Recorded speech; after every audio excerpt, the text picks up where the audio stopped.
सत श्री अकाल प्यारे विद्यार्थियों, स्वागत है तुहाडा RGC बोड़ावाल दियां ऑनलाइन क्लासां दे विच।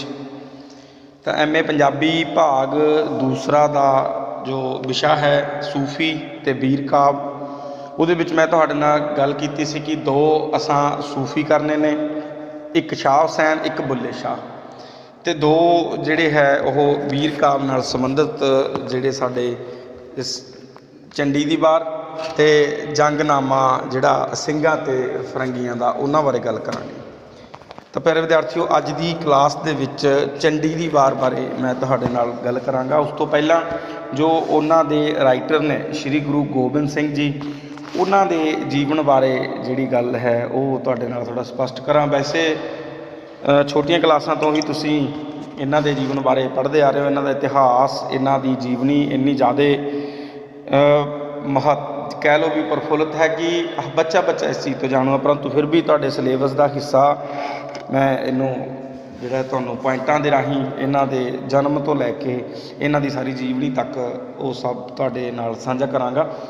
तां इस जिहड़ा है इन्हां दे जन्म बारे जेकर आपां गल करिए तां पहले तो इन्हां दे नाम बारे जेकर गल करिए तां इन्हां नूं काफ़ी नाम दे नाल साडे समाज दे अंदर एक शख्सियत वजों पहचानिया जाता, जिमें कि दशमेश पिता, अमृत दाता, सरवंश दानी, श्री गुरु गोबिंद सिंह जी इन्हां दा अपना ही नाम है। तो ये काफ़ी जिहड़े नाम इन्हां नूं जिहड़े है एक शख्सियत दे वजों जिहड़े इन्हां दे नाम दिते गए।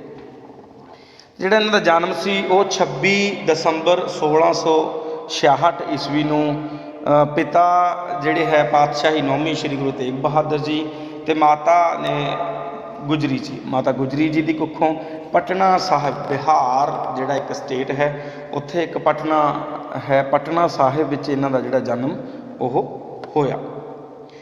उस समय आप दे पिता जी यानी पातशाही 9वीं असाम देश विच सिੱਖੀ ਦਾ प्रचार करन गए हुए सी। ਜਦੋਂ आप दे जन्म की खबर मिली तो आप जी के पिता नूं मिली तो उन्होंने उत्थे ही गरीबां नूं दान पुण्य किया। कहते हैं कि जिस वेले आप का जन्म होया उस वेले पूर्व वल बड़ा प्रकाश होया तो एक मुसलमान फकीर सैयद भीखण शाह, इस चीज़ का तुसीं जिहड़ा है नोट रखना है, एक मुसलमान फकीर सी सैयद भीखण शाह ने चढ़ते पासे प्रणाम किया।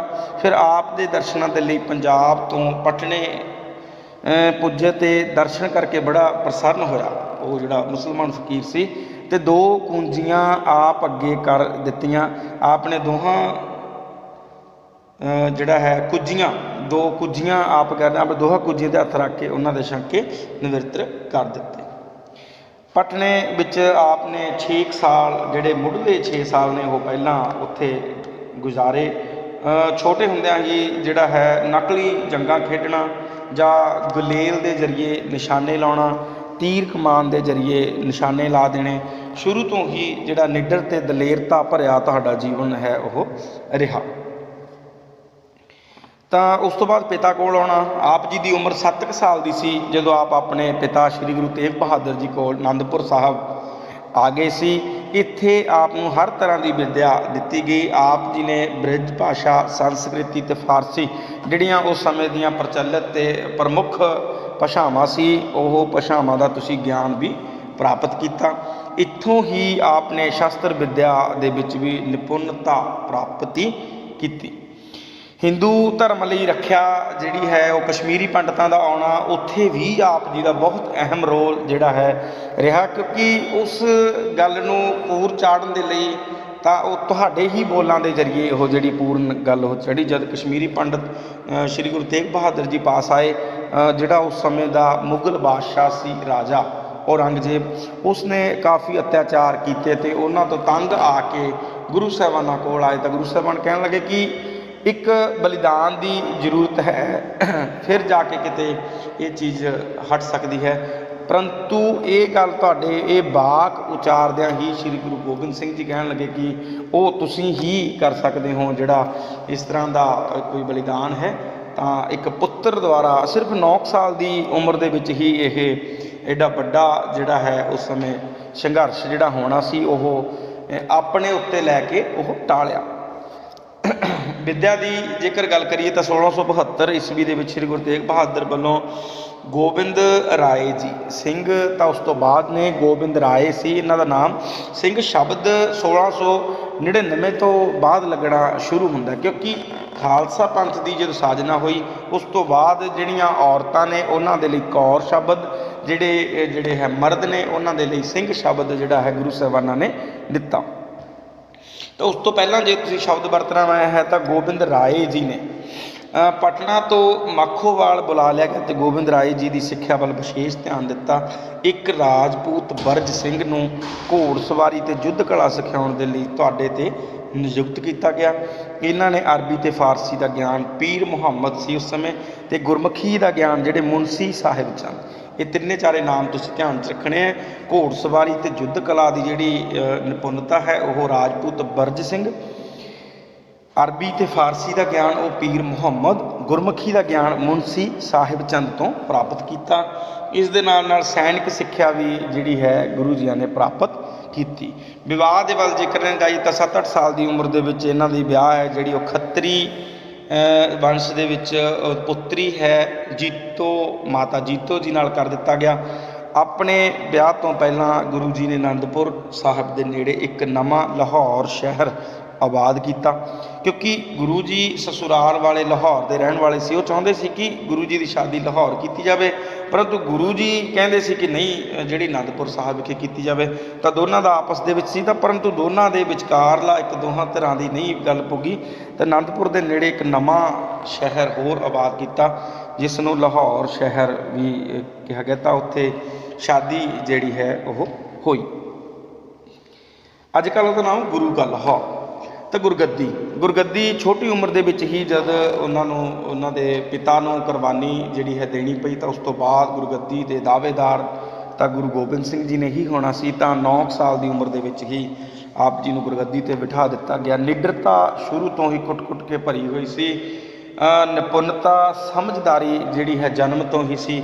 ਤਾਂ ਕਰਕੇ ਜਿਹੜਾ ਹੈ ਇਹਨਾਂ ਨੂੰ ਉਹ ਚਲਾਉਣਾ, ਸਮਾਜ ਚਲਾਉਣਾ, ਰਾਜ ਭਾਗ ਚਲਾਉਣਾ ਕੋਈ ਬਹੁਤਾ ਔਖਾ ਨਹੀਂ ਲੱਗਿਆ।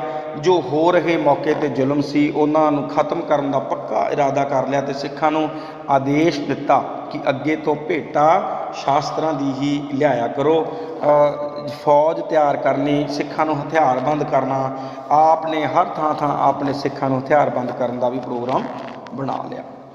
ਅਨੰਦਪੁਰ ਵਿੱਚ ਸੈਨਾ ਦਾ ਸੰਗਠਨ ਜਿਹੜਾ ਹੋਇਆ, ਉੱਥੇ ਵੀ 4 ਪੁੱਤਰਾਂ ਦੇ ਵਿੱਚੋਂ 2 ਪੁੱਤਰ ਗੁਰੂ ਜੀ ਨੇ ਸੈਨਾ ਵਿੱਚ ਭਰਤੀ ਕਰਵਾ ਦਿੱਤੇ ਕਿ ਇਹੀ ਜਿਹੜਾ ਹੈ ਯੁੱਧ ਦੇ ਵਿੱਚ ਵੀ ਚੱਲਿਆ ਕਰਨਗੇ। ਅਖੀਰ ਜ਼ੁਲਮ ਜਿਹੜਾ ਵੱਧਦਾ ਗਿਆ ਤਾਂ ਫਿਰ ਗੁਰੂ ਜੀ ਨੇ ਇੱਕ ਫੌਜ ਤਿਆਰ ਕੀਤੀ। ਇੱਕ ਯੁੱਗ ਪਰਿਵਰਤਨ ਦੇ ਲਈ ਇੱਕ ਅਹਿਮ ਜਿਹੜਾ ਰੋਲ ਕੀਤਾ ਉਹ ਸੀ ਖਾਲਸਾ ਪੰਥ ਦੀ ਸਾਜਨਾ। 1666 ਈਸਵੀ ਨੂੰ ਵਿਸਾਖੀ ਵਾਲੇ ਦਿਨ ਸ਼੍ਰੀ ਗੁਰੂ ਗੋਬਿੰਦ ਸਿੰਘ ਜੀ ਨੇ ਅਨੰਦਪੁਰ ਵਿੱਚ ਇੱਕ ਵਿਸ਼ਾਲ ਸਭਾ ਬੁਲਾਈ। ਇਸ ਸਭਾ ਵਿੱਚ 80,000 ਤੋਂ ਵੱਧ ਲੋਕ ਸ਼ਾਮਿਲ ਸੀ। ਤਾਂ ਜਦੋਂ ਸਾਰੇ ਲੋਕ ਭਰੇ ਦੀਵਾਨ ਵਿੱਚ ਆਪਣੀ ਆਪਣੀ ਥਾਂ 'ਤੇ ਬੈਠੇ ਸੀ ਤਾਂ ਗੁਰੂ ਜੀ ਇੱਕ ਨੰਗੀ ਤਲਵਾਰ ਘੁਮਾਉਂਦੇ ਹੋਏ ਸਾਰੀ ਸੰਗਤ ਦੇ ਵਿੱਚ ਇੱਕ ਸਟੇਜ ਲੱਗੀ ਹੋਈ ਸੀ ਉਸ 'ਤੇ ਆਏ ਔਰ ਕਿਹਾ ਕਿ ਸਾਨੂੰ ਅੱਜ ਜਿਹੜਾ ਹੈ ਇੱਕ ਬਾਰ-ਬਾਰ ਗੁਰੂ ਜੀ ਨੇ ਉਹ ਵਾਕ ਦੁਹਰਾਇਆ। ਕਹਿੰਦੇ ਵੀ 3 ਵਾਰ ਉਹ ਵਾਕ ਦੁਹਰਾਇਆ ਗਿਆ ਵੀ ਸਾਨੂੰ ਜਿਹੜਾ ਹੈ ਇੱਕ ਸਿੱਖ ਦੀ ਲੋੜ ਹੈ, ਇੱਕ ਸਿੱਖ ਦੇ ਸਿਰ ਦੀ ਲੋੜ ਹੈ। ਤਾਂ ਸਭ ਤੋਂ ਪਹਿਲਾਂ ਆਪਣਾ ਜਿਹੜਾ ਹੈ ਲਾਹੌਰ ਦਾ ਨਿਵਾਸੀ ਸੀ ਦਇਆ ਰਾਮ, ਉਹਨੇ ਆਪਣਾ ਸਿਰ ਭੇਂਟ ਕੀਤਾ ਤਾਂ ਗੁਰੂ ਜੀ ਉਸ ਨੂੰ ਤੰਬੂ ਅੰਦਰ ਲੈ ਗਏ ਅਤੇ ਕੁਝ ਹੀ ਪਲਾਂ ਪਿੱਛੋਂ ਖੂਨ ਦੇ ਨਾਲ ਲੱਥਪੱਥ ਤਲਵਾਰ ਫਿਰ ਲੈ ਕੇ ਆਏ। ਤਾਂ ਕਹਿੰਦੇ ਕਿ ਸਾਨੂੰ ਇੱਕ ਸਿਰ ਦੀ ਹੋਰ ਜਿਹੜਾ ਹੈ ਚਾਹਤ ਹੈ, ਇੱਕ ਸਿਰ ਦੀ ਹੋਰ ਮੰਗ, ਇੱਕ ਸੀਸ ਦੀ ਮੰਗ ਹੈ। ਤਾਂ ਉਸ ਤੋਂ ਬਾਅਦ ਜਦ ਇਹ ਗੱਲ ਬਾਰ-ਬਾਰ ਦੁਹਰਾਈ ਤਾਂ ਸਾਰੀ ਸੰਗਤ ਬੈਠੀ ਇੱਕਦਮ ਸਹਿਮ ਗਈ।